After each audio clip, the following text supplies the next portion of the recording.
అమ్మ గురించి ఏమైనా చెప్పాలంటే యాక్చువల్గా పిల్లల గురించి తల్లిదండ్రులు చెప్పాలంటే మా పిల్లలు అలాగా ఇలాగని చాలా రకరకాలుగా చెప్పొచ్చు. ఆ పిల్లలు తల్లిదండ్రుల గురించి చెప్పాలంటే పెద్దగా చెప్పడానికి ఏముండదు. తల్లిదండ్రులు అంటే వాళ్ళు మనకి జన్మనివ్వడమే ఒక గొప్ప భాగ్యం. నా ఉద్దేశం అయితే నన్ను అలాగా వాళ్ళు నాకు జన్మనిచ్చి ఇంత వాడిగా వాళ్ళ కష్టాన్ని శ్రమని నా కోసం దారిపోసి ఇంతవరకు తీసుకొచ్చారు. నేను ఎంతో ధన్యుని నేను భావిస్తున్నాను.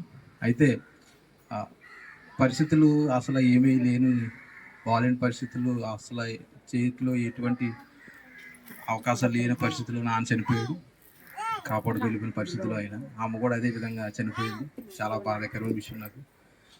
అయితే ఏంటంటే వాళ్ళు నాకు ఇచ్చిన ధైర్యం ఏంటంటే మేము ఉన్నా లేకపోయినా ఎలా బ్రతకాలి అనేది నాకు గొప్ప ధైర్యాన్ని అయితే బాగా చెప్తూ ఉండేవారు, ఇస్తూ ఉండేవారు. నాతో పాటు ఇంకా కొంతకాలం ఉంటుంది మా అమ్మని ఎంతో ఆశపడేవాడిని. కాకపోతే ఆవిడ ఆరోగ్యం సహకరించగా వైద్య నిమిత్తం ఎంతో ఖర్చు పెట్టి ఎన్నో ప్రయత్నాలు చేసి అయినప్పటికీ ఆవిడ శరీరం వైద్యానికి స్పందించి అంతగా పాడైపోతుందోటి మా మధ్యలోంచి వెళ్ళిపోయింది. ఆవిడ లేనందుకు బాధ కలిగినా కానీ నా తల్లి ఆ బాధ నుంచి విముక్తి కలిగిందని సంతోషం ఒక పక్క, లేదని ఒక బాధ ఒక పక్క, రెండు నాకు సమానంగా ఉన్నాయి. కానీ తల్లి లోటు ఎవరు తీర్చలేరు. అప్పుడు నాతో ఉన్న రోజులన్నీ గుర్తు తెచ్చుకుని బ్రతకడం తప్ప వేరే అవకాశం లేదు.